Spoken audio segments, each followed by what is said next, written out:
poussa na moyen mosusu akosala ezali te. Avancez, avancez, avancez. T'es na tapis rouge. 2, 1. Le rendez-vous de ce soir, les rendez-vous comme d'habitude, comme d'accoutumé. Bienvenue chez nous sur la Bev officielle avec Tonton Bev à la présentation. Merci de nous faire confiance, merci de nous appeler, merci d'apprécier nos contenus. Et je vous prie de vous abonner une fois de plus parce que ici, c'est vraiment la porte de la vérité. Nous sommes la voix de la vérité. Puisque nous sommes la voix de la vérité, vous avez vu tout ce qui s'est passé sur la toile concernant les émissions qui ont été produites ici. Je sais de quoi je parle. Ceux-là qui suivent cette chaîne ou ces émissions régulièrement savent que l'affaire Paris La Défense Arena de faire égaux là, Ibanda Awa. Makambu ya retraité un peu bas doute dans Makambu Paris La Défense Arena à faire Ibanda Awa na bev officiel. Mais tu le que nous sommes dans les bons caca. Mais tu le que la rationalité ne me faut primer. Mais puisque c'est la rationalité qui doit primer, alors je t'ai pris d'abord de t'abonner, d'activer la cloche de notification, de liker, de partager la vidéo. Parce que sur ces plateaux, je vais parler de plusieurs aspects. Et je vais toucher les artistes congolais. Je ne dis pas les artistes musiciens, je dis les artistes congolais. Je vais toucher les artistes congolais. Sur quel plan? Sur les productions en Europe, sur les productions avant Phénomène Combattant et pendant, non même pas pendant. Bon, on peut aussi prendre pendant les phénomènes combattants et après les phénomènes combattants. Est-ce qu'il y a amélioration? Est-ce qu'il y a évolution? Qui se sont préparés à l'époque? Qui se sont bien positionnés à l'époque? Et aujourd'hui, pourquoi plusieurs rencontrent des difficultés? On va parler de Koffi Olomide. Avec plus de 40 ans de carrière. Les plus de 40 ans de carrière de Koffi Olomide, est-ce qu'aujourd'hui, c'est une carrière qu'on présente avec honneur ou c'est une carrière qu'on place en dessous d'autres carrières? Il y a l'artiste de Moussoussou. Nous allons rebondir sur la vidéo de Picasse, un des proches de Ferré, qui révèle enfin le vrai problème que rencontre Ferré pour Paris La Défense Arena. Plusieurs pensaient que jouer Paris La Défense Arena, c'était une mince affaire, c'était facile. Paris La Défense Arena, c'est comme Zénith, c'est comme Bercy. Les artistes congolais se sont mal habitués. Les artistes congolais se sont mal habitués. Je vais vous expliquer habitude wana et oba s'habituer qui yamabe wana. Et ça bidoko moko archaïque, mais malheureusement elandi bisoti lelo. Habitude yamabe ya musicien congolais. Comme sana. Mesana ki mabe. Ba musicien na biso ba mesana mabe. Yango lelo mingi bakobanda ko kamwa, ba banda ko kanga bandoki alors que ezali kama kindoki te. C'est clair, c'est net. Ça se voit à l'œil nu. Ça se voit à l'œil nu. Puisque les gens veulent discuter, faire des débats autour des choses qu'ils ne maîtrisent même pas. Au mona mutu a voyagé na noté, au mona mutu a streamé na noté, au mona mutu a yebi ndenge ba somba en ligne te, mais yende mutu a liboso azo pesa bato ba précision sur makambo oyo azo ignorer et puis bato o bazo landa eza bato o bazo ignorer makambo oyo azo loba croyant que eza parole d'évangile. Où allons-nous? Ba fanatiques ebele ba mélomane ebele à musique ne sont pas assez instruits, ne sont pas assez informés et d'autres font même preuve de bassesse. Ils ne réfléchissent pas. Pourquoi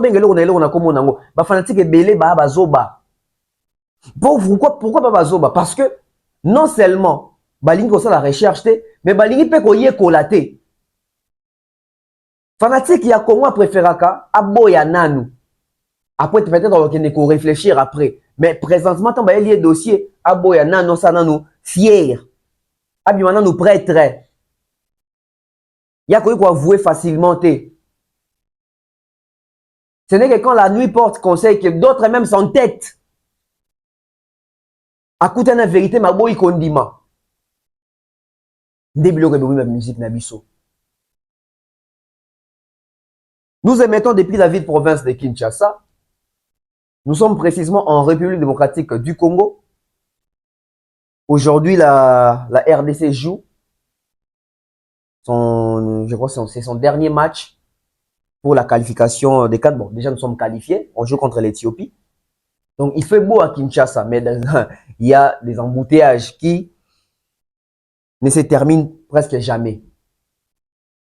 Alors, puisque nous allons parler de ça, on va aborder aussi les sujets autour des trophées. Les mérites, les récompenses. Les trophées, les mérites, les récompenses. Comment est-ce que l'artiste congolais de l'époque, ou je peux dire, comment est-ce que l'artiste congolais de 20 ans en arrière présentait les trophées? Et comment est-ce que l'artiste congolais d'aujourd'hui présente les trophées? En 2000, en 2001, 2002, 2003, 2004, j'irais même en 2005 jusqu'en 2006. Comment est-ce que l'artiste congolais voyait les trophées? Il avait quel discours concernant les trophées?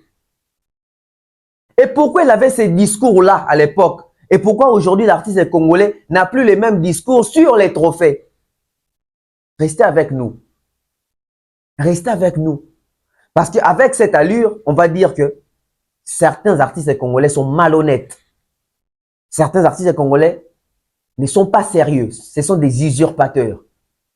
Loin, plus loin, nous allons même dire, plusieurs sont corrompus et beaucoup sont des voleurs. On va appeler ça comme ça. On va appeler ça comme ça. On va marquer la pub, revenir sur ces plateaux, parler aussi de Marc Tabou. La position qu'a pris Marc Tabou aujourd'hui. La position de Marc Tabou aujourd'hui, c'est quel genre de position? Est-il toujours avec Ferré? Est-il toujours avec la clique milice de Ferré? Ou Marc Tabou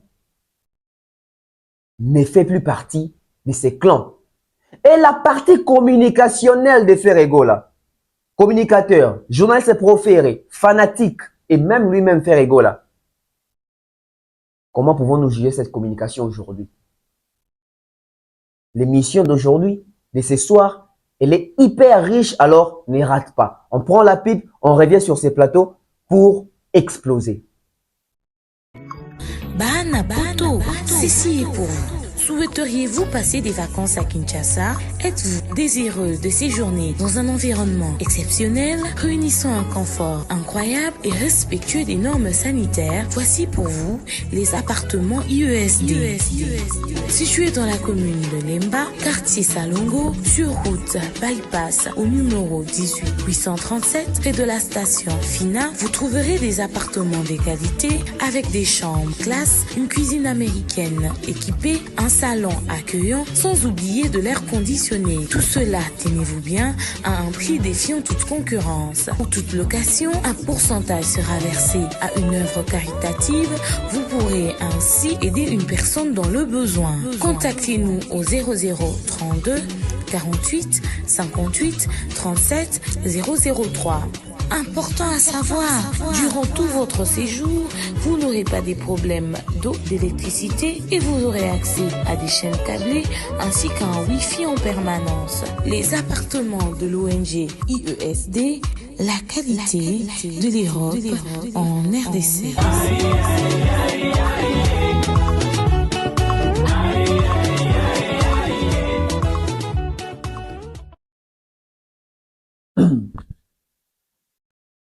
De retour sur ces plateaux, dans mes pensées, dans mes réflexions, avec ma façon de voir, ma façon d'étudier les choses. Parce que moi, je fus un élève qui ne gobait pas facilement ce que d'autres élèves, je dirais, avançaient comme argument. Moi, quand je fus élève, des fois, je partais aussi en contradiction avec certains professeurs par rapport il y a ma matière donnée. Et avec le travail que je fais aujourd'hui, compter aujourd'hui parmi le meilleur chroniqueur, analyste de la musique congolaise, ça veut dire que mes anciennes attitudes, habitudes, je ramène aussi aujourd'hui d'une manière actuelle. Je mets ça à jour. Donc ça veut dire que quand les artistes congolais viennent pour mentir ou viennent pour affirmer des choses, je prends toujours beaucoup de temps pour analyser, réfléchir et surtout bien juger la chose. Tout ne peut pas passer. Nous sommes en 2000. Je dis bien, nous sommes en 2000. On a fini les années 1900 et nous sommes entrés en 2000. Qu'est-ce qui s'est passé à l'époque, en 2000, pour la communauté congolaise, pour la musique congolaise? En 2000, c'est Koffi Olomide qui nous emmène, qui emmène la musique congolaise dans une salle de renommée, dans une salle d'une grande capacité qu'on appelle ou qu'on appelait à l'époque Bercy. À l'époque, Bercy avait une configuration de 17 000 places. J'ai dit bien à l'époque, la salle Bercy avait une configuration de 17 000 places. Mais chez nous au Congo, c'était quoi les débats? Koffi va faire une grande salle, Koffi va faire la plus grande salle. Aucun artiste congolais n'avait déjà ou n'a jamais osé faire une salle de plus de 15 000 places. Koffi a fait 17 000, n'est-ce pas? Mais quelles sont les preuves qui démontrent que Koffi Olomide a fait 17 000 personnes à Bercy? C'est le premier élément. Quels sont les moyens qui sont présentés pour éléments de défense pour comprendre que Koffi Olomide a fait plus de 15 000 personnes dans cette salle-là de Bercy? Deuxième élément. Troisième élément.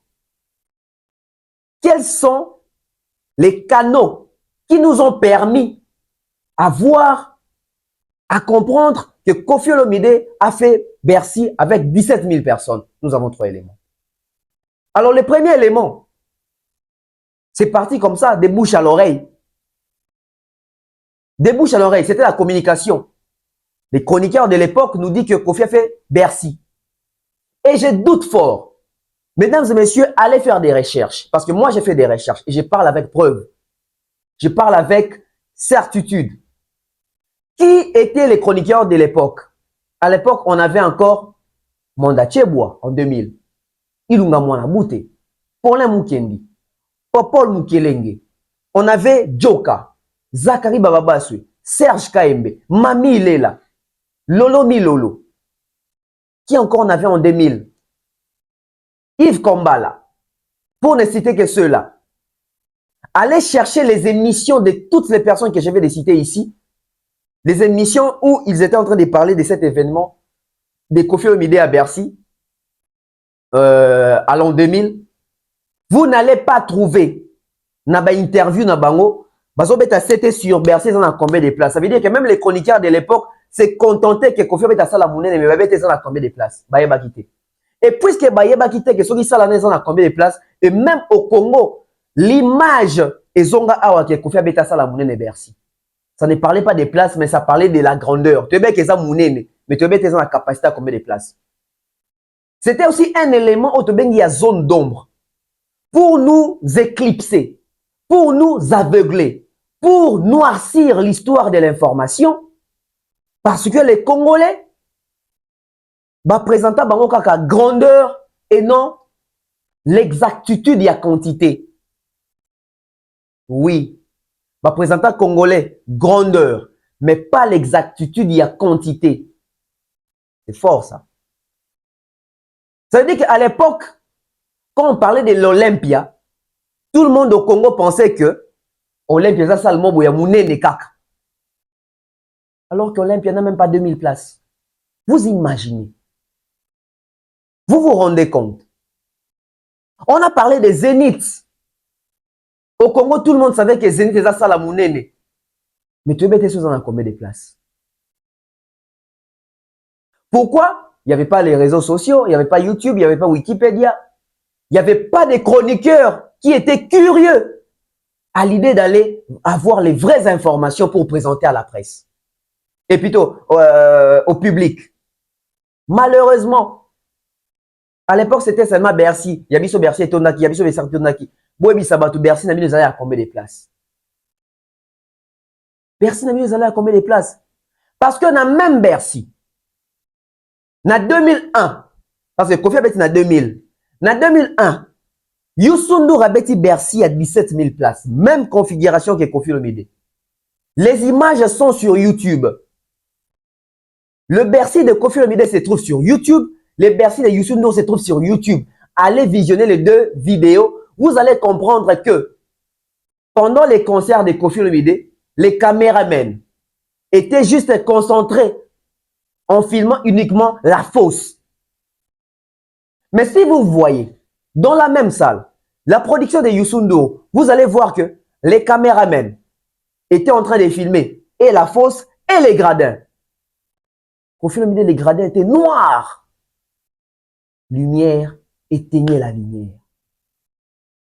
Je me pose des questions. Est-ce que Kofi Olomide a même pu ramener 10 000 personnes à Bercy? Les images sont là. Est-ce que Kofi Olomide à l'époque a pu ramener 10 000 personnes à Bercy? Parce que si on nous dit que 17 000 places, ça veut dire que la fosse, uniquement la fosse, la partie Oyase, on peut se retrouver avec 8 000 places. Ça veut dire que gradin, aile gauche, aile droite, na face, il y a podium, et go Zouabiso, 9 000 places. Donc, comme ça, 8 000 places, 9 000 places, Nicolo, ça nous donne 17. Vous pensez réellement que dans la fosse, il y avait 10 000 personnes. Ça devient maintenant un débat. Et je pense que c'est la prochaine investigation de Tonton Bev. C'est ma prochaine investigation. Savoir si l'ancienne configuration de Bercy, la partie fosse contenait combien de places et la partie gradin contenait combien de places. Ça va nous placer dans la précision parce que les concerts de Kofi Olomide, il n'y avait personne sur les gradins. Tout le monde était dans la fosse. On ne va pas mettre 17 000 personnes dans la fosse. Et tout le monde est ici, ça les refoulait. Gradin za la raté. Mais sans vu concert à Youssou N'Dour Gradin zali. J'espère que vous avez une image que Bercy à Youssou N'Dour, Bercy à Kofi Olomide, Bercy n'est pas Gradin. Mais là, ce n'est pas seulement les débats. Mais il y a encore un débat. Un débat des grands de la musique congolaise. C'est lui-là qui nous a donné goût. C'est lui-là qui a eu à ouvrir la porte pour qu'aujourd'hui les musiciens congolais puissent se produire en Europe. S'appelle les Seigneurs Rochereau Tabouley. Il a joué en 70 à l'Olympia 2 jours d'affilée en tête d'affiche. Mais qu'est-ce qu'il avait dit pour les jeunes artistes de la nouvelle génération qui voulaient faire des salles en Europe? Parce que pour faire des salles en Europe, il faut avoir des grosses boîtes de production. Bah firme à minene accompagné yo, bah promoteur, bah tourneur, bah producteur, et avoir ce public-là, un public externe de la communauté congolaise. Mais qu'est-ce que le vieux Pascal nous disait à l'époque, paix à son âme? On prend et puis on revient. Écoutez-lui très bien. Et vous allez comprendre que plusieurs concerts en Europe se sont joués par favoritisme, par corruption et par fausseté. Il y a beaucoup de mensonges, beaucoup de montages dans les concerts et belé bétam na poto avant. On prend Olivier Pascal et puis on revient. C'est mingi, mais n'a pas ça dans l'Olympia, na 70. Pendant 16 jours, pour 36 concerts. Pendant 16 jours. Pendant 16 jours, 36 concerts et à cela, j'ai été individuellement payé. Mon orchestre était payé. Prise en charge par l'Olympia, hôtel, avion, macambo, tout. Donc, on a accueilli Olympia, n'enge balek oiseau qui n'était pas loué Olympia. On a accueilli Olympia, n'enge balek oiseau qui n'était pas loué Olympia. Donc, on a accueilli Olympia, n'enge balek oiseau qui n'était pas loué Olympia. Pour naïe, peut-être producteur, pour disque tambolato, bah louer Bercy, pour Alexa Bokasinae, et c'est péri ça du son nyonso. Mais, et pas, bébé Kota qui presque tous ont connu des difficultés. après tout mutu moko ko lapa te ke alekaki na sa lokola Bercy abimi sans égratignure. Ça a coûté trop cher, même à la réputation de la musique congolaise. Je me demande encore s'il y en a un qui peut lever son petit doigt. Bercy. C'est trop cher, même à la réputation de la musique congolaise. Je me demande encore s'il y en a un qui peut lever son petit doigt. Bercy. Je doute fort. À moins que la génération nouvelle et à Mindelo de l'examen. Moi, il y a des gens qui ont JDK, kero comme ça, mitupoye, aya kufuta, ale, wakero boakata, ususu ba papier en bois. Non. Voilà. Voilà. Je sais Boyoki est très bien. J'espère que Boyoki est très bien. Depuis quelque part, je salue Bébé Noir. Bébé Noir. Je salue Bébé Noir depuis quelque part. Vous avez écouté catholiquement, religieusement, le vieux Pascal Taboulaye Rochereau. Lui, il a de l'expérience, ou je dirais, lui, il avait de l'expérience. Il sait comment ça se passait. Et il nous a dévoilé des choses pour des productions en Europe concernant nos artistes. Nos artistes nous ont surpris. Ils avaient des disques d'or. Ils recevaient des disques d'or presque chaque année pour chaque album. Alors que, je dirais, la seule institution ou organisation qui s'occupait de certifier les disques en France, c'était les SNEP. Mais nos artistes nous ont sorti des disques d'or qui n'avaient rien à voir avec les SNEP. Donc j'ai dit, voilà pourquoi je dis toujours, on a été pendant longtemps plongé dans les mensonges. Les SNEP existent depuis des années. Ça va faire plus de 100 ans que ça existe. Mais aucun artiste congolais de l'époque, avec tous les disques d'or qu'ils ont amassés là, ne venait de SNEP. Aucun. Aucun. On va dire quoi? On va dire quoi? Taboula ebaki ke ba musicien belé bazo beta na poto. Ba beta kaka po na influence a misu ya batu. Le coûté est belé. Mingi babeta basala wana bakokisa ba nombre ya batu ya koka na chiffre te. Yango wana boko remarquer que bango nyonso bande ko bomba nombre ya chiffre ya capacité ya salle. Ba bande ko bomba nombre de places. O baby que ça va continuer exactitude ya place. Congolais o amaya akuso ata la vidéo comprendre akoli ko estimer que nombre batu oyo ba 17000 te. Nombre batu ba 10000 te. Yango moni batika biso na mythe que Zénith sala munene, Bercy sala munene, Olympia sala munene. Soki lelo tokomi ko yekola. Ba place ya ba salle, premièrement ezali pour avancer la technologie et deuxièmement ezali pour fali depuis comment robeta ba salle wana appelle sa capacité à ba salle.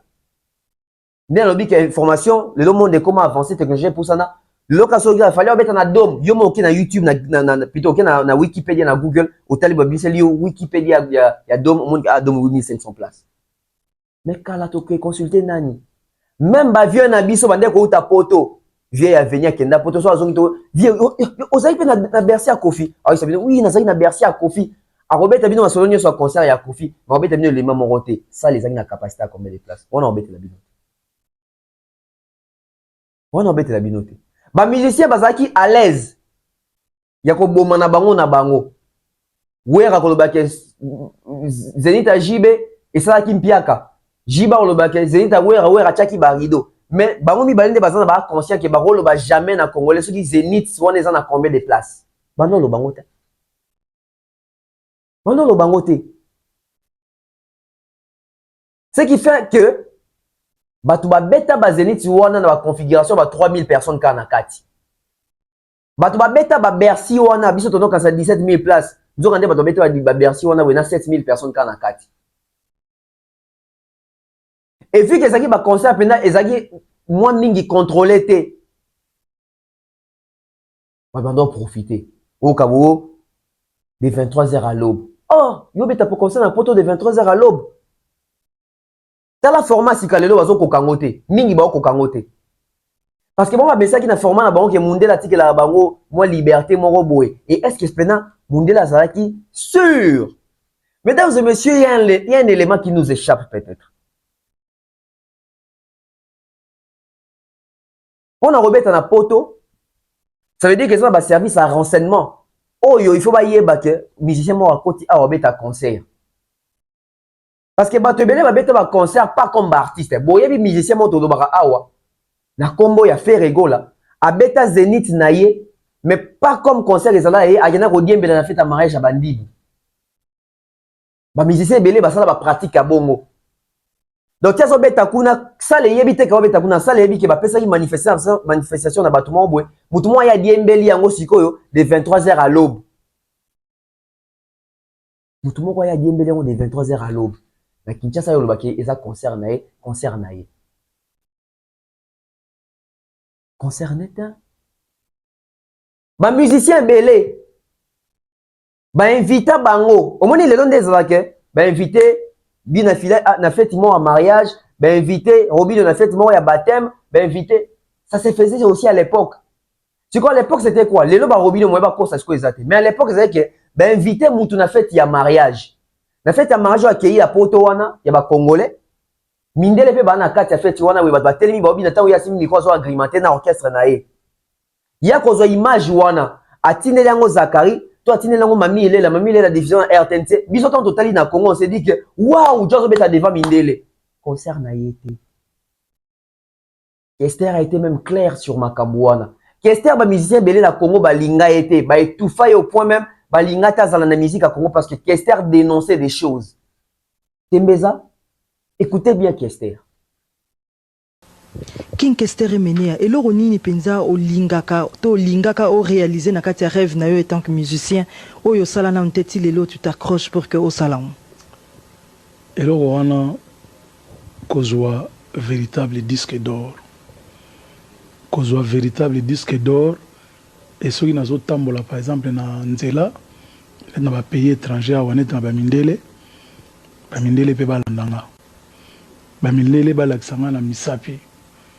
Et là, aucun artiste congolais a sala yango. Vous comprenez? Bimana n'importe qui est na nzela. Et là, on a kozwa véritable disque d'or. Et ceux qui n'ont pas tambola par exemple na nzela, na ba pays étranger wa net na ba mindele pe balandanga. Bamilele balaksanga na misapi eloko wana aucun artiste congolais a sala yango. Vous comprenez? Bimana n'importe qui oyo alobaki nga naza vedette international na nzela baolakse misapi te bayebi ete bayebi biso te. Vous comprenez? Bayebi biso te beta na Bercy, beta na Olympia, beta na Zénith, beta na Cirque d'hiver, beta na Moulin Rouge bayebi biso te. Souci wana nazaka na on trop mais Youssou Ndour sera zoleka na nzela ba yebi ba peta dimi ba masa mususu ba côté mususu ba Alpha Blondy sera zoleka na nzela ba yebi MC Solar donc yo kata musu festival moko ba fête de la musique ezali awa fête de la musique donc ba mindele ba yaka na bango donc ba bengsa yo beta au sali clip au lagisi ke bato ba yeponanga vous comprenez. Donc, souci n'a pas disque d'or, il y a solo. Na sepela trop ndenge vient dans l'encours expliquant que non. Il y a un disque d'or te. Il y a un disque d'or, il y a Peter Gabriel. Nandenge Peter Gabriel a tchagi nzembo na ye au Fugu Tano. A tchagi au Fugu Tano et par reconnaissance a repéré ce disque d'or wana. Mais maman, obi mutu soka zu disque.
Voilà.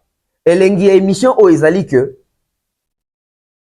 y en a ma preuve, to y en a ma vidéo. Tolo bana sentimenté. To me kako réfléchir comment est-ce que fanatique congolais, mélomane congolais a même na lokuta par mauvaise foi ya ba musicien pour musicien bimaka ka danger. Au nom ya célébrité nae andimi à abrutir toute une nation, toute la population. Ba musicien bazé belé o ba sali biso bongo. Mais par la même occasion, so boki kester bien lobby. Souci n'est que même reconnaissance bazanango en tant qu'artiste na Congo sozo le kabazo landae nan no mona te mission mona poto salango. Lelo to comment na fali. Mais kester prédisait des choses. Kester prophétisait parce que à Kinshasa, les Wemba, les Kofi, etc. nous vendaient les rêves que même na poto ba yebani, même na poto so l'équipe et la Ngombi. Nous sommes de lokuta ba yebana ki na poto. Ba yebana ki na communauté congolaise. So de nos Argentines ba yebana ki quelque part na communauté africaine pe. Na poto ando landa bango te, bando créer nguma te, ni na ba TGV, ni na ba gare, ni na ba aéroport, ni na nzela. Ni na nzela. Bando créer nguma te. Mais qu'est-ce que tu as dans le babon, ça qui n'a souci que les musiciens à Congo bando ça là bon. Mais qui les fait aujourd'hui? Fali les fait aujourd'hui. Les images sont là, mesdames et messieurs. Au senti musicien aux les canadiens défilé à Balmé ba obé là. Tout le monde a papa Mbappé n'a pas défilé hein. Papa Wemba tout le monde n'a pas défilé. Mais tout le monde a papa Mbazo défilé, bateau ba ina défilé, ba obé là. Papa tout le monde a voté. Ça veut dire que babon a tout le monde noir mon boy aye pas la petite collection zolika. Les images sont là. Fali quand il passe comme ça dans ba défilé ou en attend ba bing ça dit dans ba fashion week on a mais tu sens la reconnaissance. Ça veut dire quoi? Ça veut pas dire que tu as dénigré les musiciens d'Abisso. Ça veut pas dire que tu as lingi bangote. Mais tu as comprendre pourquoi est-ce que bando cause Abisso et pourquoi est-ce que tu bando cause ça facilement. Et pour nani ni pe lelo mingi tozo lingate malgré to yebi ki bando cause Abisso mais tozo lingate to lo bango, to banga nini. To lingato protéger nini. Pourquoi to lingi te to lakisa ke fali ndem to sala ngo mieux, yango to komi obligé ya ko se taire devant certaines vérités. On va pas avancer dans la logique. On va pas avoir d'autres Fali demain. Ceux qui tozo torpiller Fali à l'élo. Oui, tozo ba grand. Mais ba grand nabiso ba komara jamais na grandeur au sein de makambo. Fallait réaliser aujourd'hui en Europe wana. Oh ba tutu ba kenda. Tout la vérité. Tout la vérité. Et dans la même logique encore. Biso tout toyoti awa ba tout dans la question. Tonton Bev, que penses-tu de l'hippodrome de Vincennes de Kofi Olomide? Tonton Bev va vous répondre.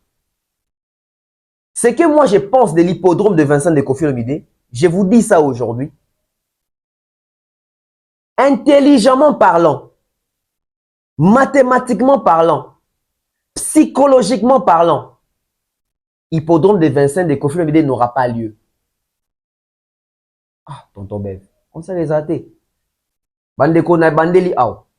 D'après expertise nanga, d'après expérience, d'après état leli na mayele, hippodrome de Vincennes est tamaté. Qu'est-ce qui prouve que l'hippodrome de Vincennes est tamaté? Je vais vous donner un élément de détail. Il y a qu'un seul élément qui nous démontre que Kofi ne va pas jouer l'hippodrome de Vincennes. D'abord, non, il y a deux éléments. D'abord, le premier élément. Pourquoi je dis les premiers éléments? Parce qu'il y a au moins 3 ou 4. Les premiers éléments qui nous indiquent et qui nous démontrent que Kofi Olomide ne va pas faire l'hippodrome de Vincennes, bah, élément où il y a donc santé ça va. Alors nalinga ki le quoi nazai kuya awa nalinga ki na sala moi test na lobaki na ba musicien na ngai il faut bobeta ata 2-3 concerts na absence nanga pour natala ndenge nini makambo mongo nenga kalizala ka natala na maison na zupe température lelo naza satisfait na but o izala ki yanga mais donc orchestre est bien toujours continuer mon sala. Ils ont prévu que en janvier, tout ça là, Brazzaville, Dakar, New York, Dakar, Brazzaville, qui ça, sans qu'on les par poto, avant tout, il y a une tournée l'année prochaine, où il y a ceux qui nous ont soumis, et comme il y a un parc des Princes, donc étape suivante. Étape, il y a un parc des Princes, les années nini. Bamindele, on va mettre à Bercy, Batuna Kinga, Bercy, ça va, donc il y a un wapi. Boule d'origine, les acquis, tout qui n'a Madison Square Garden et pas il va boxer Betaka, il va boxer Salamara Tyson, au défi de Binonzo Boye, vous avez la poteau. Mais on est là pour faire comprendre que non, il y a des producteurs français, à Messanaming, la France, il fallait trouver une solution en France, il y a un bon, tous les parcs de Prince quoi. Il y a un stade de France, mais stade de France, ils ont presque 6 millions de livres, de francs français, donc 600 000 livres. Bon, moni lelo polémique comme à la moki. On a la obète na boy. L'aime zubo tout na réussi. On fout 6 millions voilà. Au parc des Princes de Géza 3 millions. Donc ceux qui ont vraiment élu que ah la obète na stade de France voilà. Timbela inano, hein, bah réussi tout ça bima. Et puis l'autorisation, ils ont facilité quoi. Donc tokoka qui n'a pas monté côté bon, tu vas tenir to récupérer et on voilà. Tout se rabattre dans le stade, deuxième stade de France, la bande, Parc des Princes, Paris Saint-Germain, à Betaka. Cela dit, vraiment, on a remercié Bino. D'abord, on a 5 Bino Bolim ici, on a arrêté à mon.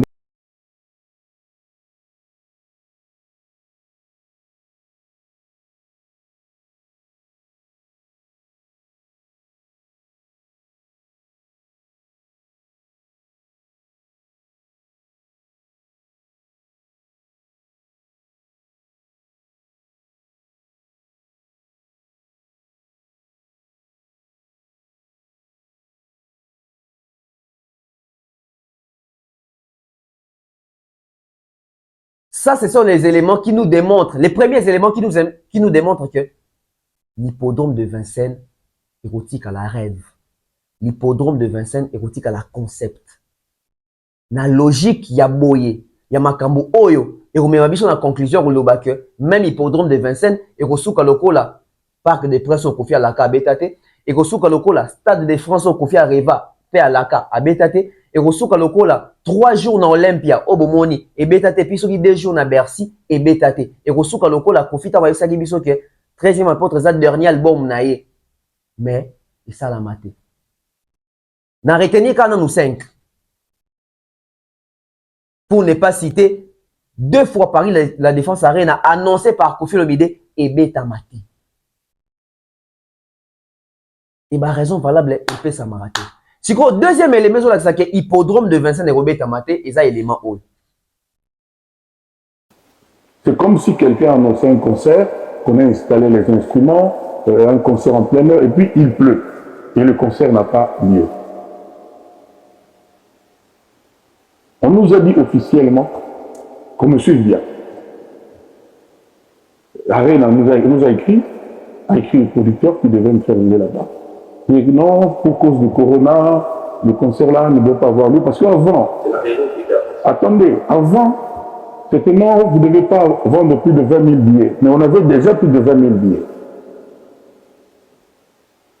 Ensuite, non, c'est le corona, non, finalement, vous ne devez pas. La lettre, et puis le producteur qui pleurait, je l'ai vu pleurer, parce qu'il devait rembourser de l'argent.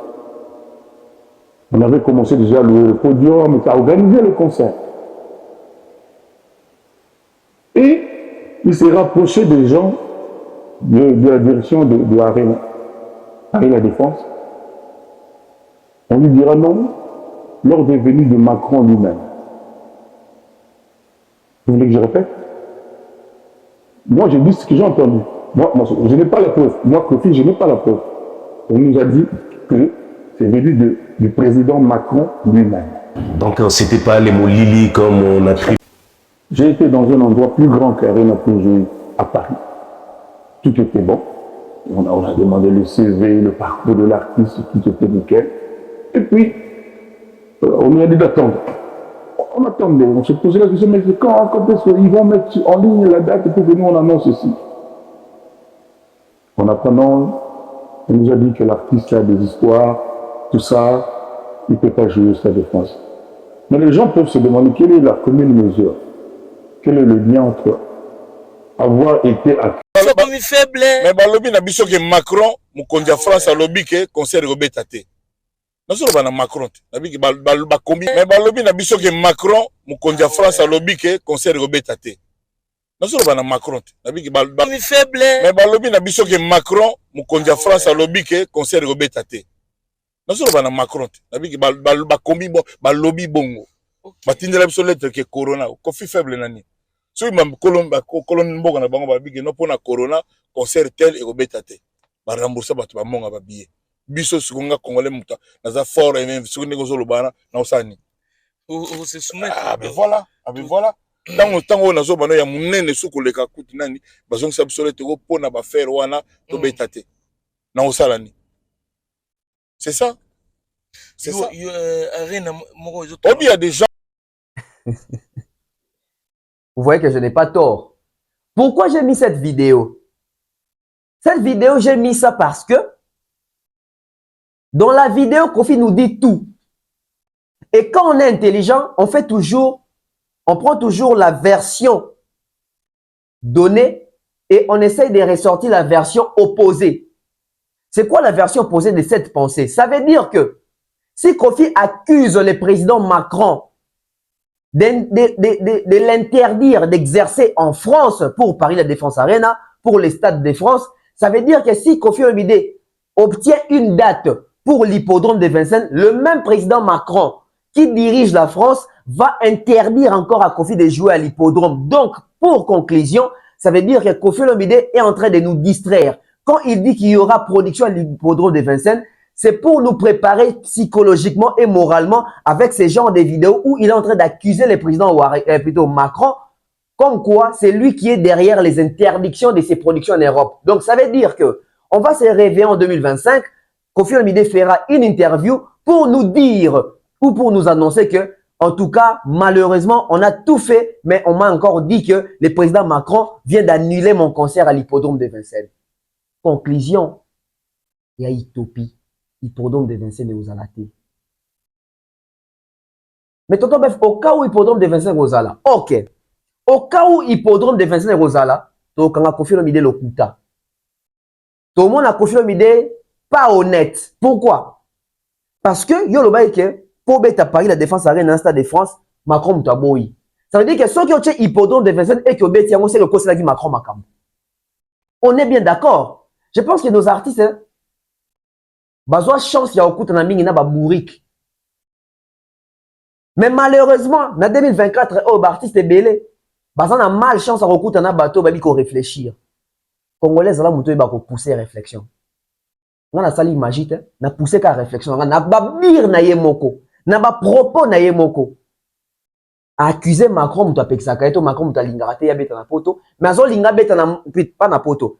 Accuser Macron que Macron muto azo pekisa pe Macron alingi te que ye abeta na France. Alors que biso na bino to yebi que président en France comme on a Macron. Mais les mêmes conflits midazo linga beta hippodrome de Vincennes o ezali kaka na mboka ya Macron na France. Vous mona te que c'est de la blague.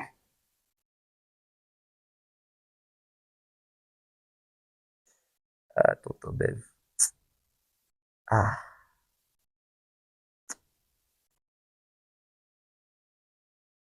Bondi marabiso. Bondi marabiso. Bondi makabiso. Mingi te ba bino analyse ya boya réflexion ozo ba ya ça ba raccordement na ba rapprochement boy. C'est clair. Donc makambo on a lobby ah papa roso mona ngote. Makambo na lobby ah bakali oza miso ko tester ngote. Makambo na lobby ah era soki ba tona tout ba acte de la haine. Bino boko sa analyse ya boyete. Comment muto lobby ke ndeza boye soki ngai bomona na kendaka Rwanda te c'est parce que ba pekisa ko kokota kuna. Mais la même personne a biso biso ke ndeza boye na fête anniversaire na Rwanda. Oh papa, yo ba ki ba pekisa ko kuna. Poni aussi son anniversaire kuna. C'est que aux agents intention ko bisa biso ke d'ailleurs ko to moni ngana beta nga kuna anniversaire mais ba pekisa susu. Donc il est en train de nous préparer psychologiquement et mentalement. Tous agents na mutu na biso ke il boni pas trop monsieur est raté c'est que Macron.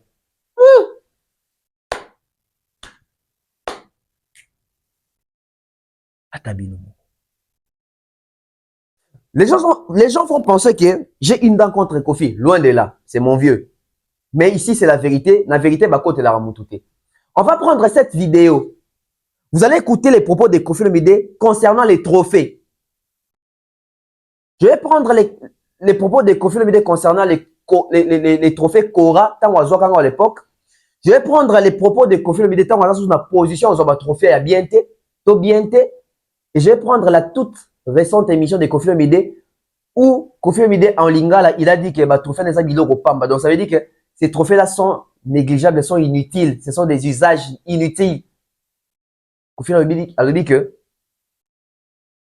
trophée l'équipe a trophée mieux sur ko gagner mité mayabat. Tozoaye, bon tozo. Mbiki to sa osta dira mo en kora mo en nini. Mbiki to sa osta dira mo en kora mo en nini. Oti musika. Mbiki to sa osta dira mo en kora mo en nini. Mbiki to sa osta dira mo en kora mo en nini. Le des 4 Cora, c'est une première. Ouais, pour le Congo. Hein? Pour le Congo et pour l'Afrique. Mais quand même, c'est du jamais vu dans voilà, les pays congolais. Voilà, c'est ça. Et africain. Prolifique pour Kofi Olomide. Ah oui? Ah oui, oui, il a tout rappelé. Il nous a rien laissé. Il a tout rappelé? Tout. Il m'a laissé juste une miette.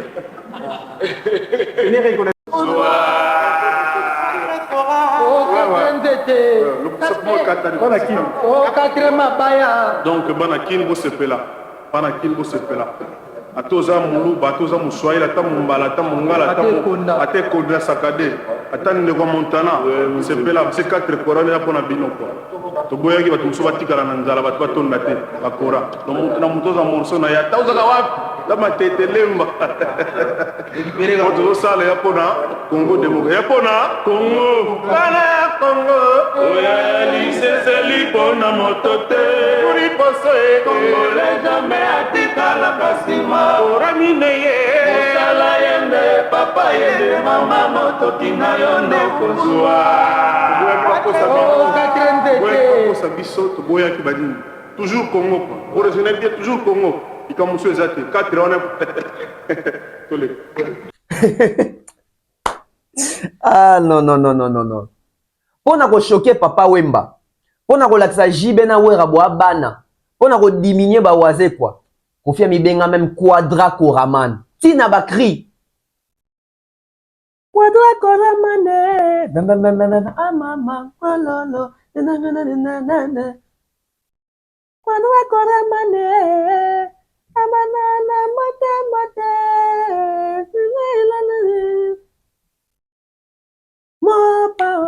Mopa, Quadra Corama, Oeza Monda, Gong. Tant Azaki Quadra Coraman et Zaki Elengi. Quand Kofi s'est vanté d'être les Quadra Coraman, la seule personne ou les seuls artistes à avoir gagné 4 Cora lors d'une même soirée, c'était pas des trophées à Pamba Pamba, c'était pas des bilors au Pamba. Na Erwana Kofi Ando Lukamite Maya Batouté. Mais puisque aujourd'hui Kofi Ndazo s'est retrouvé dans la posture mort Azorasu ba trophée, Anya comme ça va trophée l'euro Pamba. Anya bengango loko ya copinage. Copinage te bon yotango ndozo ba kora kuna. Ya yo zaki copinage te. Tango yo bazo yembo na nzembo. Quadra Coraman. Ba papa on baske baki oloba ke sa biloko pamba pamba. Ba papa on bato banotu na bango sifando oloba ke on ezali eloko pamba trophée aso ezandi ko gagner mitema ya bato. On ezali discours ya ba faiblard. Ezali discours ya bato bazo luka bas justifier échec na bango. C'est le même discours qu'a prononcé JB Mpiana quand Kofi gagne les trophées. Aujourd'hui Kofi s'inspire de JB. Aujourd'hui, Kofi s'inspire de JB. JB qui dénigrait, qui minimisait. JB qui dénonçait un complot entre Eners Adjovi et Kofi Olomide, le favoritisme. Lorsque Kofi Olomide marquait l'Afrique, lorsque Kofi Olomide gagnait des trophées. Et aujourd'hui, c'est le même Kofi Olomide qui prend les propos de JB, que JB utilisait contre lui à l'époque, pour utiliser ça aujourd'hui contre Fali. Oh!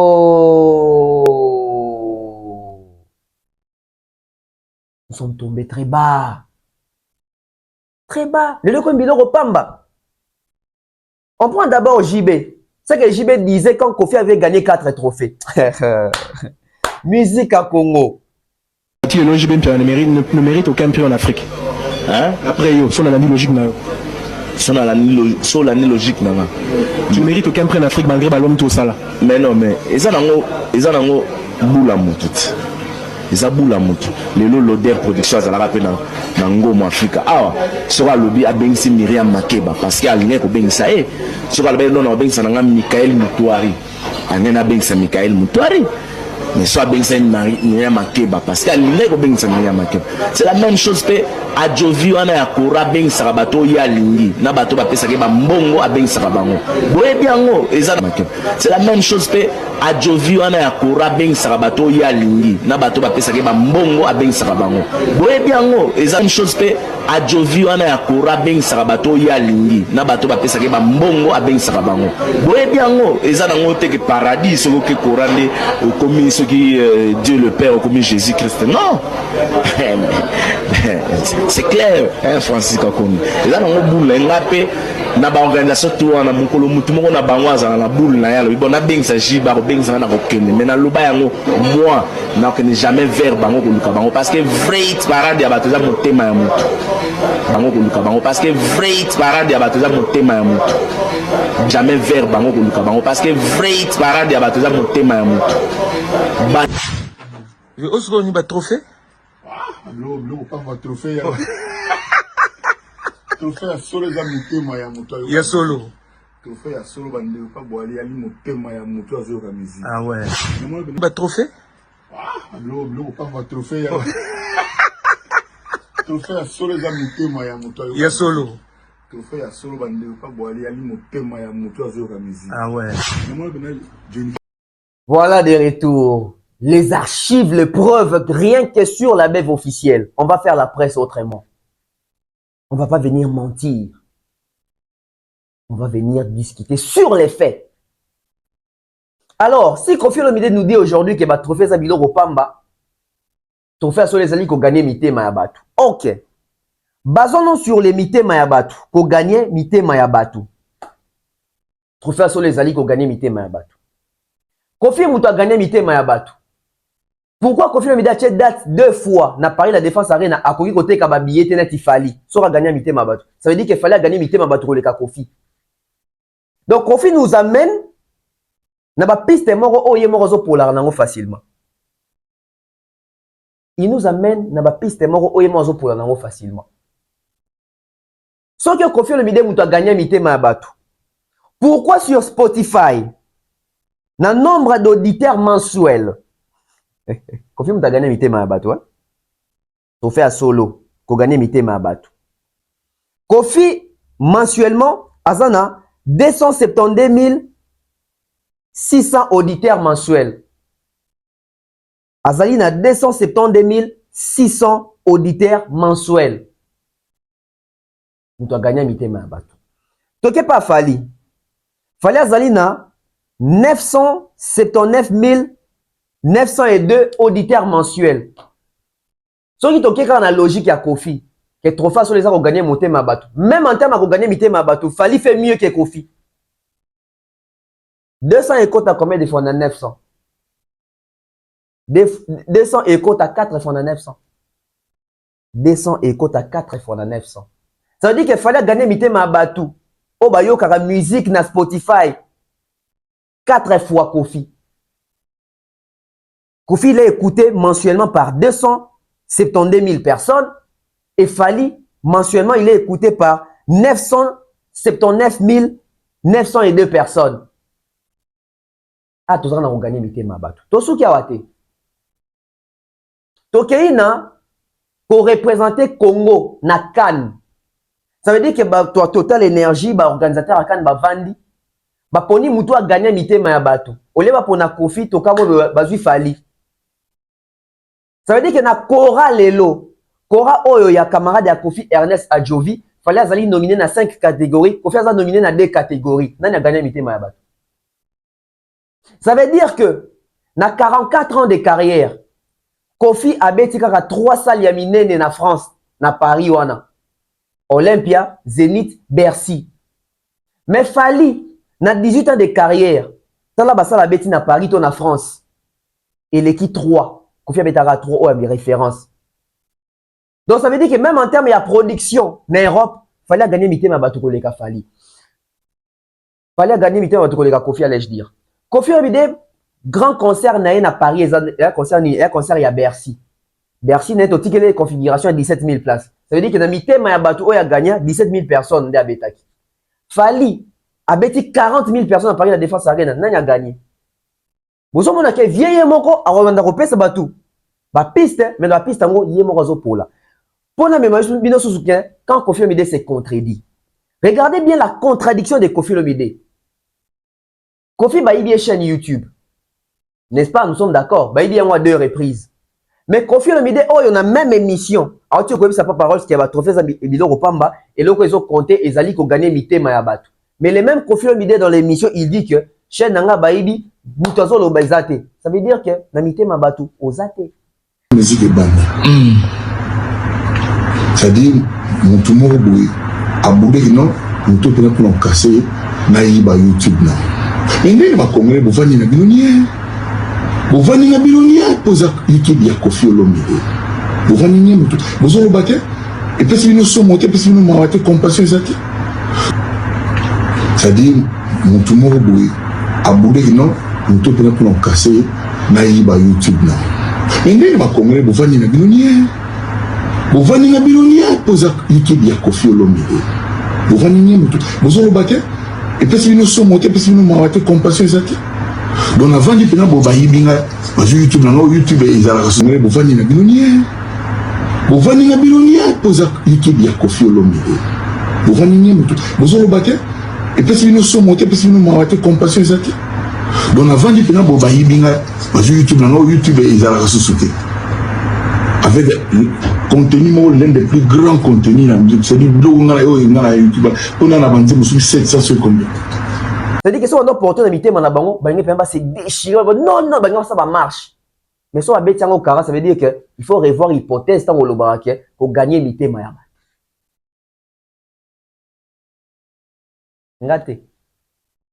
Ngate. À force, c'est qu'on lui a dénigré le trophée Lelo pour yosa sous nangote. Parce que à l'époque, c'était quoi? À l'époque, Kofi Mutazana a trophée Belé. Mais Lelo, Kofi réalise que Fali a 88 trophées majeurs. 88 trophées majeurs. On a 18 ans de carrière. Toi, imagine, Rasiko. Soit il a aura à Fali, oh, ça a 44 ans de, soit il fallait à Fali 44 ans de carrière solo. Alors, comment on a combien de trophées? Combien na combien de salles, combien na combien de réalisations, caché ne comment ya combien, on a posture ni na notoriété ni en Afrique. Donc même les 18 ans de carrière de Fally pour pas aimer la 44 ans à Kofi. La chanson la plus streamée na Spotify à Kofi Ezani. La chanson la plus streamée à Kofi Olomide na Spotify ezali Loi générique. Donc ça veut dire que ça même pas nzembo ya yembi, ya nzembo ya animateur. Tu dois gagner mitema ya batu. Mais nzembo ne nzembo la plus écoutée na eza nzembo ya animateur, mais ba animateur nende ba anima, générique animation. Alors que ya za animateur, ya za chanteur. Mais nzembo na ye oyo batu bayoki mingi na Spotify, eza Loi, eza na 7 876 511 streams. Fally siko oto kanisa ke ya gagné mitema batu te. Fally la chanson la plus streamée. Nde nazomona awa. Na luka ya yemo kwa to luka te wa yemba ina batu ko ma na yemba na batu te to luka oya yemo kaka. Tozi kata oyo. Mayday, une chanson rumba. Fally les animateurs te za chanteur. Fally na rumba na ye bayoki na Mayday oyo ebimi kutu kaka 2 ans passés awa. 9 millions 100 combien 9 millions 148. Voilà. Ezali bongo na 9 millions 100 048 streams. 9 millions 100 048 streams. 9 millions 148 streams. Pour na Mayday kaka. On a gagné mitema batu. Ça veut dire que même na ba rumba, fallait gagner mitema batu mingi na ba rumba qui est Kofi. Ngate, les chiffres et les faits sont là. Mais puisque Kofi, il a toujours conseillé des données sur les alines avantages na été. Quand la vidéo oyo, et si quand wapi Kofi a mis koloba que musique n'a juste commis trop d'animation, bah doit passer sur place na rumba te. Pourquoi? Parce qu'à l'époque, il avait sorti des rumba qui ne marchaient pas. Et il y a des artistes qui ont fait des tubes, il y a des chansons dansantes oye en d'un courant salaté. Mais puis c'est en faveur en était à dénigrer Kiango. Mais Lelo, c'est le même Kofi Olomide qui vante partout Loi, Selfie, qui ne sont pas des chansons rumba. Je n'ai pas besoin de comprendre qu'à Lelo que vieux sur le réseau qui est naissance n'a été à déstabiliser, à diminuer. On comprend que c'est un factualité marmoloba. On prend la vidéo puis on revient. Moi, c'est ça qui me fait mal. Les chansons aujourd'hui ne sont plus construites. Il n'y a plus d'arrangement. Il n'y a plus de... Vous savez, des gens comme Philippe Guèze, qui a arrangé la musique de Kofi pendant des années, ne se retrouvent pas dans ce qui se passe aujourd'hui.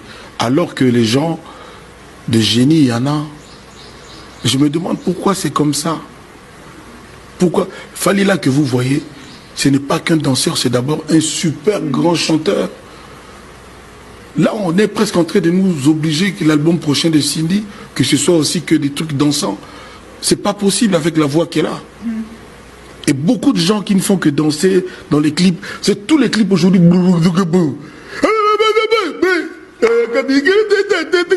Non. La musique africaine, la musique congolaise est faite aussi pour émouvoir. La musique congolaise ne vise pas que le corps, il vise aussi les cœurs. Voilà que quand ce n'est pas où ça les autres qui na ngambu na été, ceux en faveur na été, il vient toujours démoraliser, déstabiliser, diminuer, amoindrir. Parce qu'il ne se retrouve pas na palmarès. Oh, il fallait en termes de trophées, il veut minimiser, dénigrer les trophées. On t'a gagné mité mabatu, aussi tout le monde na biti. On t'a gagné mité mabatu, aussi au monde na ba Fashion Week na ba Balmain, on ben ça va défiler. On t'a gagné mité mabatu, aussi au monde na Grammys Awards. Mais so batuni bateau au trophée, il y a sur les a gagné mité mabatu. Faut faire sur les a gagné mité mabatu. Et aussi démontrer bino que bah chiffre, est-ce qu'il faut la sapena qui n'a gagné mité mabatu. On a vu des chiffres. Et tu as vu son sondage les loba avant na Kinshasa, on a vu que banzembo nani ba okara mingi na bar. Na ba bar auto ou même na ba fête. Babi nani le comment ko gagner ba na ba fête. Ça veut dire qu'il faut tout éviter ba faux fouillant. Parce qu'ils sont ko gagner mité mabatu. To keka na ba stream, to kena ba chiffre pour to ba nani bazo consommer mingi par rapport à musique nae, nani musique nae zo beta, nani musique nae ndé yende mtaza streamer makasi po yende mto yemba et non pour ba animateur de ba sa animation. On se base pour cette deuxième polémique. Polémique, mais moi je pense que c'est une réalité. J'ai réalisé cette vidéo pour faire voir aux gens que la musique congolaise, elle est vaste, elle est profonde, mais tout côté en profondeur. Ba débat bel to ça les débat moko superficiel, ba débat moko likolo. Na ba débat likolo nde to loba ke ba jibe ba wera ba kofi ba papa ba ils n'ont plus rien à prouver. On a ba débat likolo. Alors que sur le côté na ba débat ya profondeur bo mona ke faut faire attention. Na ba débat likolo nde oyo ka congolais loba ke muta koti sa sente na musique eza kestere menea. Mais so aucune profondeur te Zaiko Wawa déjà bazaki déjà na muto ando beta déjà sente bando benga soki nani nzenze na bosani komona na kisa so ba recherche.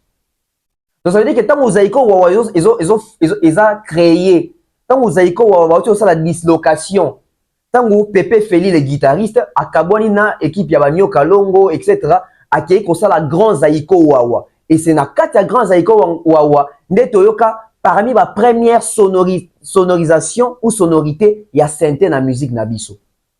À l'époque, Kester Menea, nanukuta koti viva la musique ate. À l'époque, Kester Menea, nanukuta viva la musique ate. Donc ça veut dire que nanukuta comme musicien reconnu, te wana zana bakasa pa na balubumbacha zota ngazana étudiant. Aka Kinshasa ko beto a concert na vacances net ngembo. Il faut connaître l'histoire. Et on a le dit que dans la musique, même ceux qui doivent être dans l'icolo, tout le bac, oui, question de quoi ça synthé. Ce de quoi c'est la profondeur, c'est pas lui. Dans la musique, na vision de baïso que style wana ya robeta superficiellement baïso qui za kofi, mais sur côté la profondeur, au moins na papa Bosco wa baïb qui déjà ba betara déjà ba style wana. C'est ça la musique congolaise. La musique congolaise, dans le débat superficiel, débat likolo baïso que wengende bakotisa mituka ya danger na musique wengende mutu bana système ya balinette wengende mutu bana système qu'il faut avoir dans la campagne moi ça kitoko moi ça pembe faut benz wengende nde mutu bana bon chic bon genre lokuta so kitina se au mona ki ba jompo ibazaki propre au mona ke ba papa tabula ibazaki propre ba nota mituka bien ba nota ba limiter à l'époque on va limiter si kapo limiter za commune ba ministre na ba député ba fandaka histoire na ba to bien moté. Musicien liboso parmi ma génération pendant liboso Michel liboso fait ça goût et autant mon carrosse à kitoko docteur Nico Kassanda guitariste bah tu bien écouter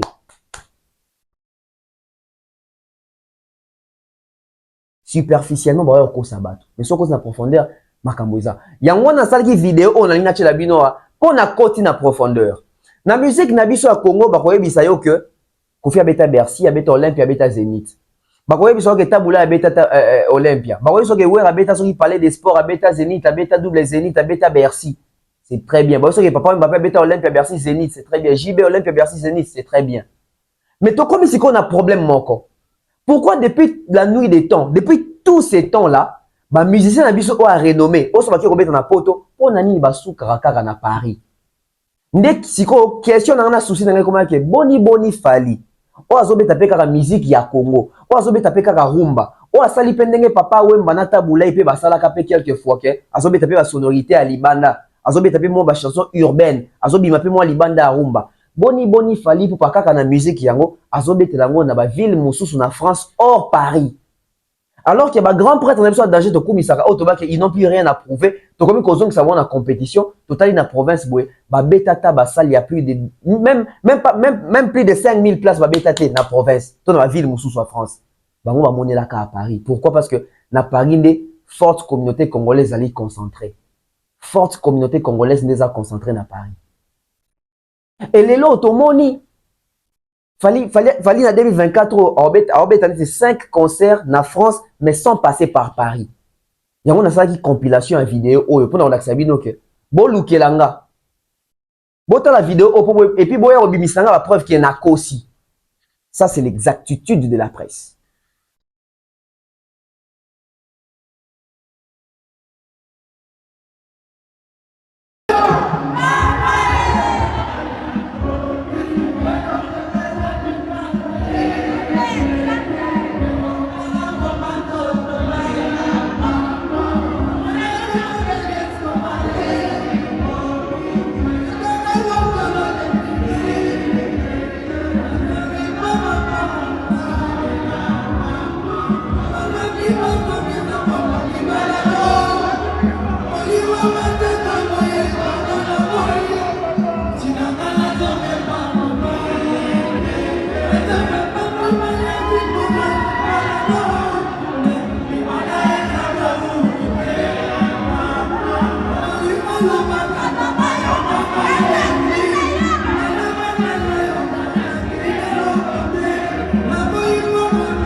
En fait, nazo zela.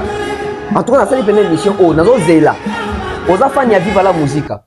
Oza fan ya Empire Bakuba. Oza fan ya Zaiko. Oza fan ya Quartier Latin. Fan ya Wenge. Fan ya Ferre. Fan ya Héritier. Fan ya Fabregas. Fan ya Taboula ya Friza. Fan ya OK Jazz ya Franco Lombo Makiadi. Boya ko contredire na vidéo na la Kisibino awa. Bobi misala ngai ba concert nini ba musicien na biso wana ba beta na ba ville mususu na France à part Paris ba salle il y a plus de 5000 places mata et puis na ba image ya batu na kati ya salle. Sortez-moi ça. Sur les athées, la réalité nous dit que Fally est mieux que Bango en termes de revendre la musique na biso, Libanda, kaka na parité, mais na Marseille P, mais na Dijon P, na Bordeaux P, na Lyon P, na Dijon Côté, na Lyon P, na ba Lille, na ba Nantes. Na l'obité que ba beta te na ba province, tout na ba ville mususu, mais na ba salle ya capacité nini parce que il y a des salles où ba beta ba 200 places, il y a ba 400 places, il y a ba 1000 places. Mais dans la salle, il y a plus de 5000 places. On s'est dit exposition de drapeau nabiso et mati pour la musique nabiso. La salle Moura Mounene, accompagné par ma grosse boîte de production qui tourne la machine derrière. Sortez-moi. On a besoin de débat. Sortez-moi ça. Parce qu'aujourd'hui, maintenant, la salle, on a à l'aise, ça va tout qu'il fallait à l'équipe pour na boé. Bon, au contraire, pour na makambo na to chawana. Oebi salmoko faire à beta libanda ya Paris, na France, na bite ko na Allemagne, na Suisse parce que même si tu vas na Suisse ça exacté. Mais na lobi ke na kati ya Paris et puis to na kati ya France à part Paris parce que na Paris biso tout le monde est là Paris. Ba tout va beta na Bercy, ba tout ba dingi ba beta Zénith, ba tout Olympia. Siko à part Paris. Ça nini bobeti a capacité pe à likolo à plus de 5000 places libanda ya Paris na France. Débat ils a lancé, débat ils a ouvert. Oza Kofi Phil, wafana Wemba, wafana Zaiko, wafana Wera, wafana JB, wafana n'importe qui, venez sortir les preuves. Ceux qui toquent dans le débat, il y a Likolo, tout le monde a Fally à l'autre côté. Ceux qui toquent dans le débat à profondeur, toutes les vidéos, on doit comprendre qui représente Fally. Une exactitude, une certitude. Une certitude. Ensuite, deuxième spot publicitaire pour te chuter na makambouya Marc Tabou, ba communicateur ya faire na Picasso. Nini ezoleka pona nini concert ya faire eza bloqué, nini ezo bloqué yango, toye bango après publicité. De nos jours, l'hygiène intime est une priorité. Voilà pourquoi Maliane vous propose des produits d'hygiène intime à base des plantes naturelles testés et approuvés dans les plus grands laboratoires dans le monde. Maliane vous propose des thés de fertilité pour hommes et pour femmes, de thé pour bain à vapeur after accouchement pour soulager les maux de dos, gel intime pour hommes et pour femmes, produits pour les règles douloureuses, fibrome, endométriose, polykystie, myome, resserrement du muscle du vagin, trompe bouchée et j'en passe. Vous avez également des produits qui vous aident dans tout autre type de soucis gynécologiques que vous pouvez avoir. Ceinture abdominale, vous avez les protège-slip, les bandes hygiéniques et tous ces produits sont disponibles sur notre site www.maliane.com. Passez vos commandes à travers notre numéro affiché directement à partir de notre site et vous serez livré partout dans le monde. Maliane, pour une hygiène intime parfaite. Voilà des retours. J'aimerais te discuter un peu vite fait pour ma Marc Tabou. Dans la vidéo, il y a Marc Tabou. Après, tu me comprendre le moko. Pour nani Marc Tabou, il y a qui mangwa sala ba annonce oyo. Et ba annonce Marc Tabou sala ki. Et les autres ont constaté que Marc Tabou makamolo ba ko salite parce que Marc Tabou yosaki biso to ko sutuka lelo lobi to lamuki we ba annuler concert pe billetterie za sous-souté. Tamo loba ki on ba liboso ba to bele ba kena sens ki eza buzz na bango. Mais les autres, on sait déjà 5 jours qui ont été à faire les cacatés. Donc, comme il y a Marc Tabou, tu sais, pardon, tu peux savoir raison. Non, c'est collectif, parce que mais non, c'est d'une manière collective. Donc, comme il y a Marc Tabou, tu sais, c'est qu'il est nos anini. Tu sais, Marc Tabou, tu sais, en tout cas, il y a Marc Omelakanini, tu peux savoir. Pour Makamoloba qui bat toi finga kio. Mais les autres ont constaté que billetterie a fait rigoler tellement. Concert, jusque-là, tous les baptêmes ont suspendu, ils ont annulé, ils ont reporté. Boulou Yekekoti. Marc avait raison ou pas? Oui, ça n'a pas boulot. Ils ont que Basson va billet, sinon tes concerts n'a pas les annulé. conseil ça nous et vous allez annuler. Non, bah billet déjà comme presque en souka. Selon des total d'internet. David, na ebitio boy, ba kolwa ba yokanga, naza kolwa ba bango vérité.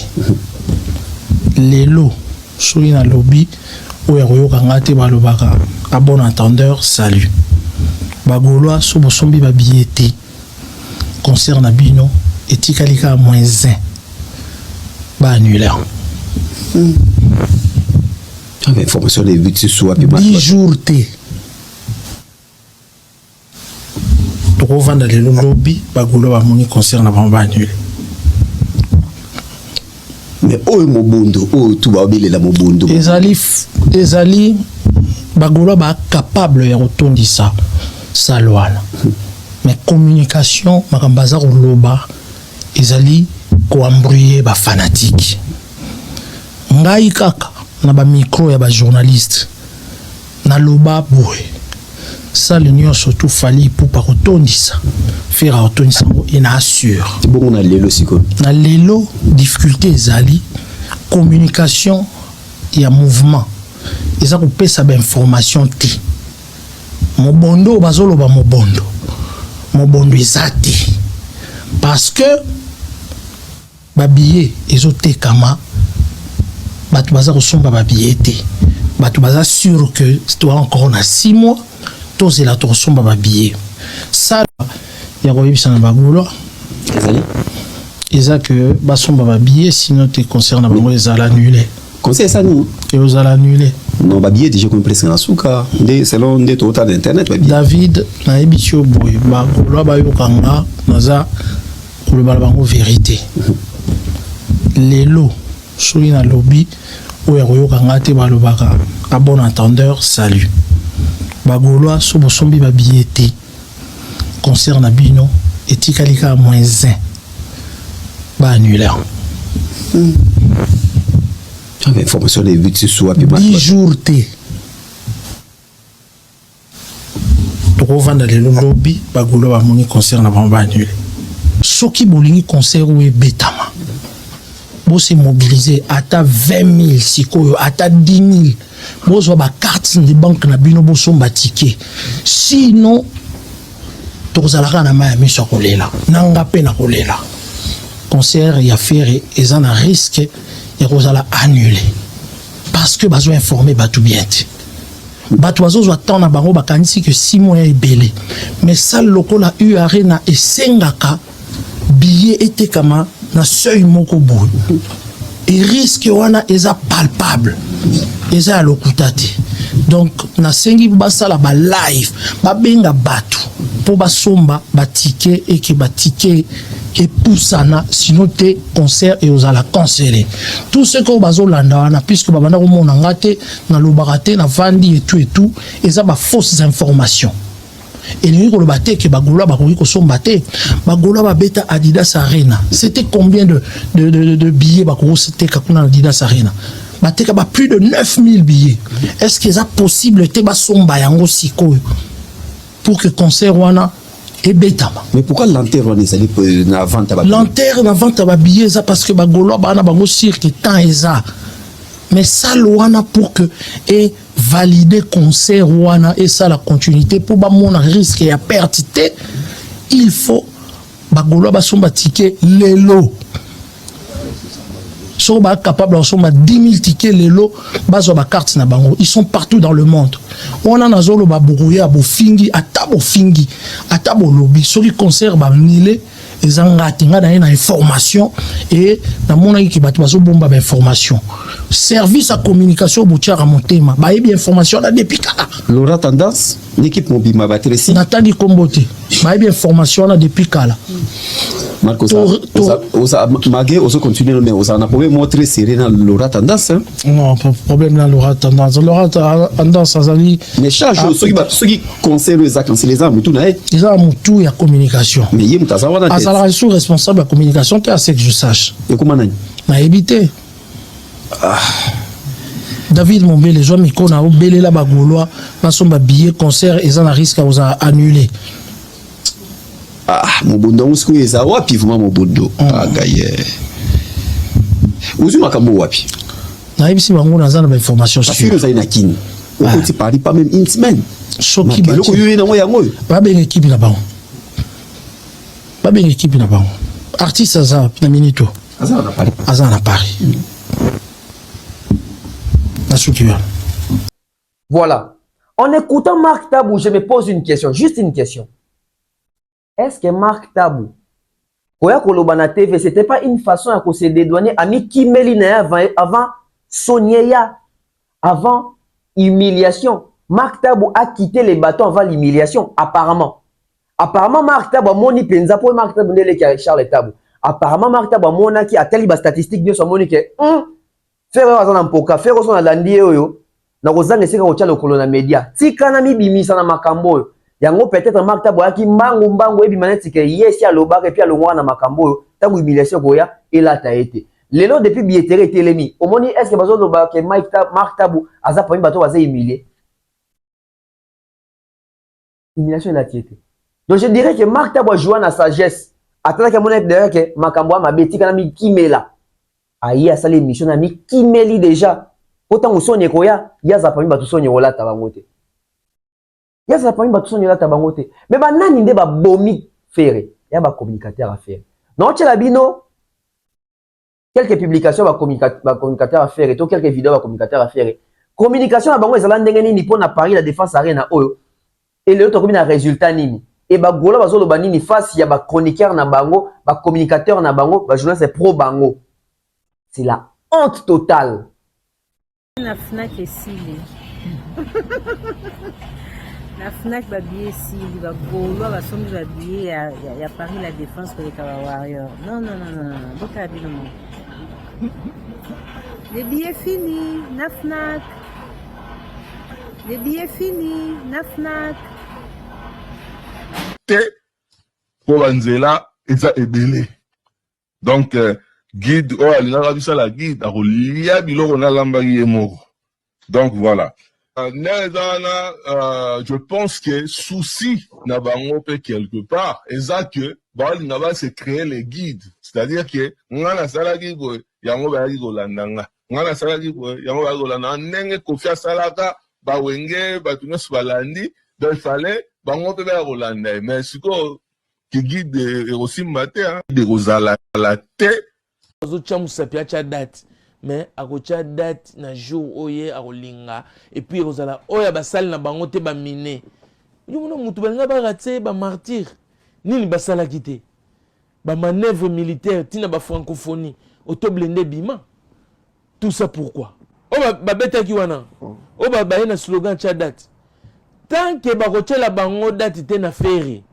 bakozalaka baguide sans suivi osomona osali nzela bato baleki na bango te seke ebota matiti osali nzela ko mutu aleki te ebota matiti neti bakofi basala banzela okibinaki suivez les guides po Kofi aboaka suivez les guides ezaleka akendaki Olympia ake Zénith ake Bercy ekomaki mututu Olympia Zénith Bercy yango moni babeti basale bakokaka koleka Kofi te et puis bazo koma ka guide te pour mutu olanda te parce que mutu ngo bazo zela pour ba koma guide eza faire rigoler on te fait faire boy ata kecha pamba mutu wana lati oko lata ngote ata chemise ya sombi même couleur oko somba ngote sale ya beti oko beta ngote poza grand chanteur basa les belé au faire oya au pia date na ye oto yebike Jeux olympiques et ça nini mamnongo zoleka ba kani kuneleka faire au pia date pour musique bando beta kaka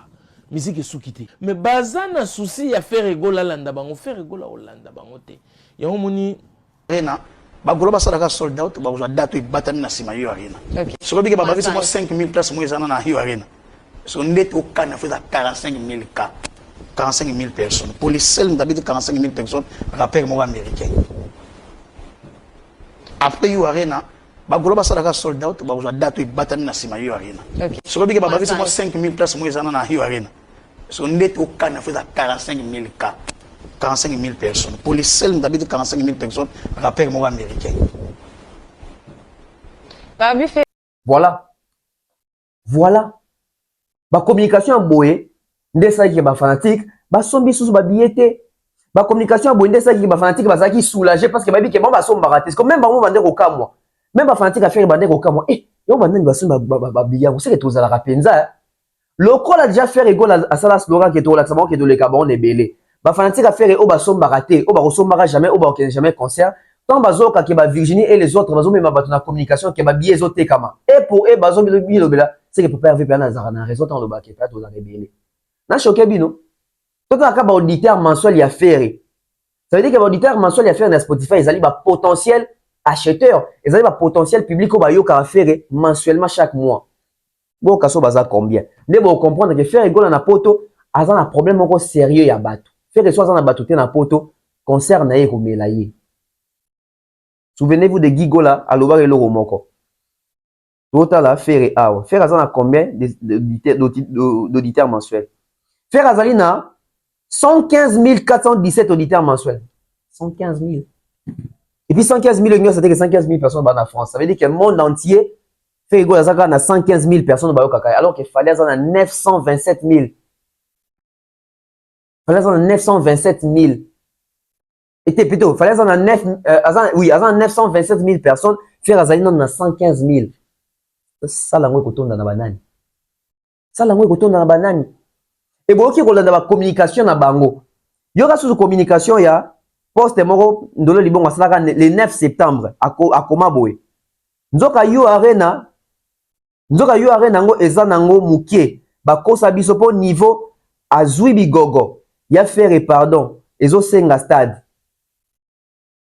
Donc ndolo libongo skozo pesa ba gaulois ba bien onine. Ba espoir. Que gens qui y pas côté la salle ngo alors ça vous avez muke ba kosa biso papa salle wana za libulu carrière kenande aussi la kuna so sali G Pablo aponaka cimetière c'est balé ya Zaïre Keba par la défense arène les allés balé ya Zaïre et Keba boya kobimisa muto abatu Pablo te aya ko bunga na balé ya Zaïre parce que kabase la koyaka na mai. Et Pablo, à quoi qui n'est balé à Zaïre, maï de maï. Sauf que tout ce qui est liquide, on boit en commençant par l'eau. Keba na maï. A elle, Isuzuka le 9 septembre.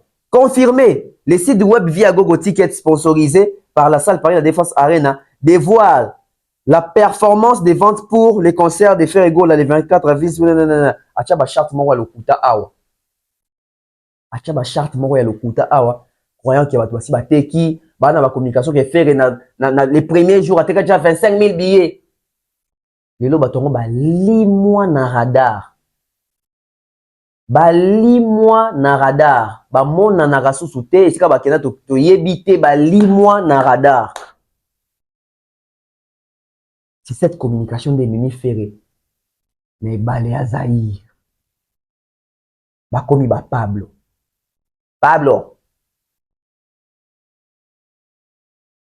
Si on Picasse à l'obinin, bolanda Picasse bien. Attends, na cabinet mobimba yaba avocat na Champs-Élysées kuna bani les avocats qui touchent à peu près 30 000 euros. Ce n'est pas les faire de demain, ce n'est pas affaire de passer ni à Picasse cause production, cause concert, comme marchander concert, comme marchander. Ça c'est facile, les cause à la biso. On t'a bien dit, tu as eu contact, tu peux essayer production à BTC concert. Mais, au lali au lamouki, ok, pour annuler concert à faire, comme ça, étali sous ferrité. Étali sous ferrité, makambo bongo, quand tu veux faire ce genre de choses à faire, au monde, on a un avocat. Du coup, Ferré ne peut pas se permettre, il y a un loba awa, qu'il y a un likambo, on a un salami, nga Picasso, je ne peux pas me permettre Yaoya Awa Koloba, même Marc Tabo lui aussi il n'aurait pas dû se permettre Yaoloba Makamouana et là qui est na elo komoko te. La seule chose qu'il aurait pu faire de bien c'est Gaulois et Gauloises, activez-vous, achetez vos billets et ça va bien pour booster artiste. Point barre. Au caméra au vandi au salle analyse na yo tu te permets de parler mal, même aux gens qui travaillent pour que yo soient plaisir la musique, mais tu leur parles mal comme si bah camarade. Non. La plupart des gens qui parlent sur Internet comme ça, je ne pense pas, la plupart, mingi, Internet, face à certaines personnes, et même en voulant parler trop, en voulant faire beaucoup d'analyses, vous arrivez même à verser votre propre artiste. Pourquoi? Parce que artiste a yébi vérité. Vous savez, vous avez un artiste qui ne gâche pas à bon langue naïté. Au jour d'aujourd'hui, si Ferré n'est pas d'accord avec quelque chose, je ne suis pas d'accord avec telle chose. Si il n'est pas d'accord avec Moutumo Boye, la même chose à Oleka, à Oloba,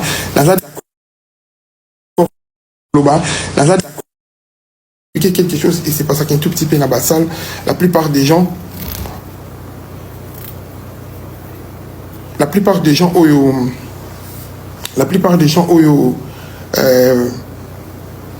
qui n'a pas concert, qu'est-ce qui se passe? Salle, après qu'on fout à caché naé, à partir de tel nombre, il y a batou ou baya kanakata salle, ça veut dire que salle à joaka, pourcentage. Et en ça, biso, ce qui s'est passé, c'est que je vois que les Gaulois ont tendance à oser là, 2 mois, ou 3 mois avant le concert, et bêta, après tout le monde vient s'acheter des billets, et biso to ebi ils la mandi on a chez biso, ils en ont ndenge na biso, to c'est là 1 ou 2 mois avant ça, après tu son baba billet. Bah on kuna ba komona ke ah non, voilà bazar là on a son baba billet, mais ceux qui par contre to chez match à rugby, bah tu son baba billet, tu vois c'est un peu quelque chose comme ça, mais la seule chose que moi j'attire à lobby, tous les Gaulois donc na moto a que les son baba billet et vous verrez que le problème il est réglé. Vous verrez que le problème, il est réglé. Critiquer Fally, c'est bien. Mais pas faire comme Fally. Critiquer Fally, c'est bien. Mais faire à peu près comme Fally, c'est un problème. C'est un problème.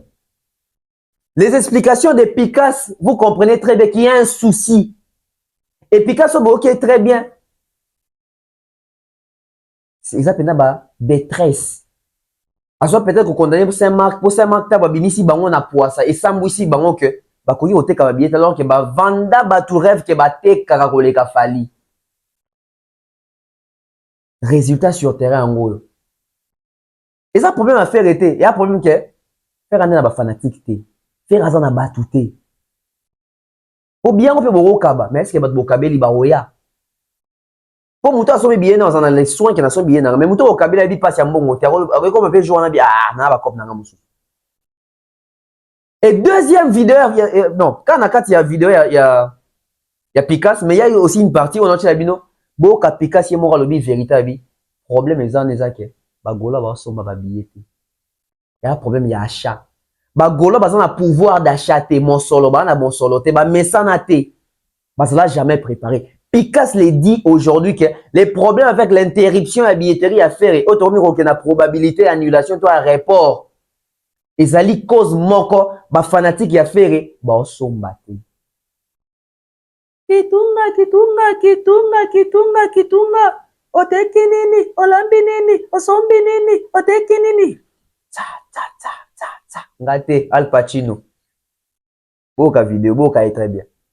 Vous êtes mobilisés parce que on va pas se voiler la face. Les Gaulois ont été lents par rapport à timing. Oyo Tozanango, il y a Robert concert 6 mois, 7 mois, il y a préparé concert depuis 3 mois passés. Plus décembre, janvier, février, mars, avril, donc 7 mois dirais-je. On avait beaucoup de temps.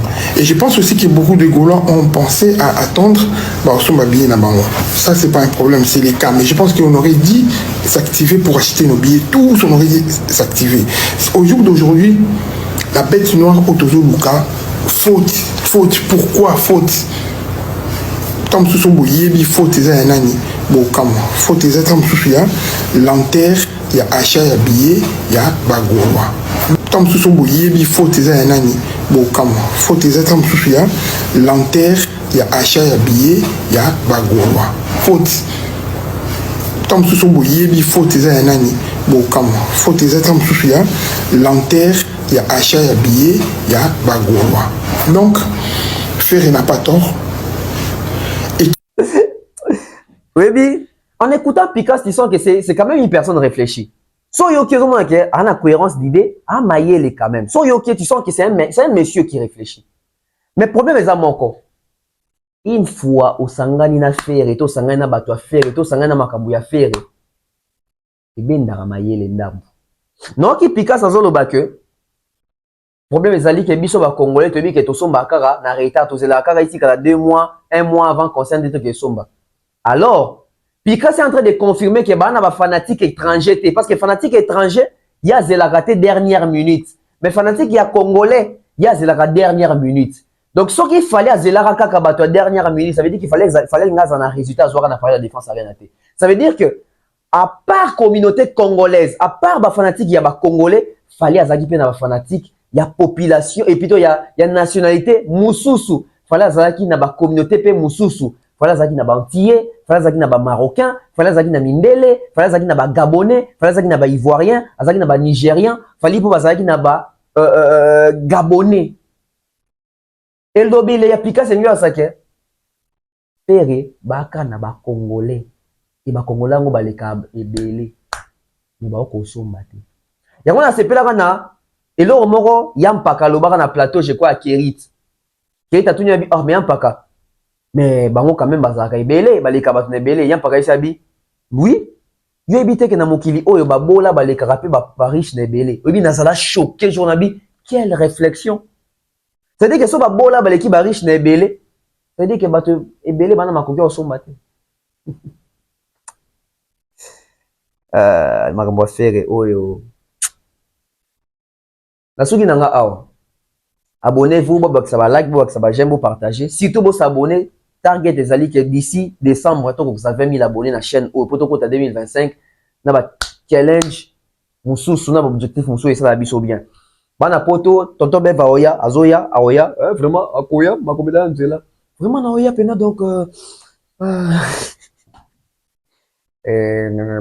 jaranga na joya kala mingi tena na kujala wana na kujala passion dini to beta tope côté pa matunge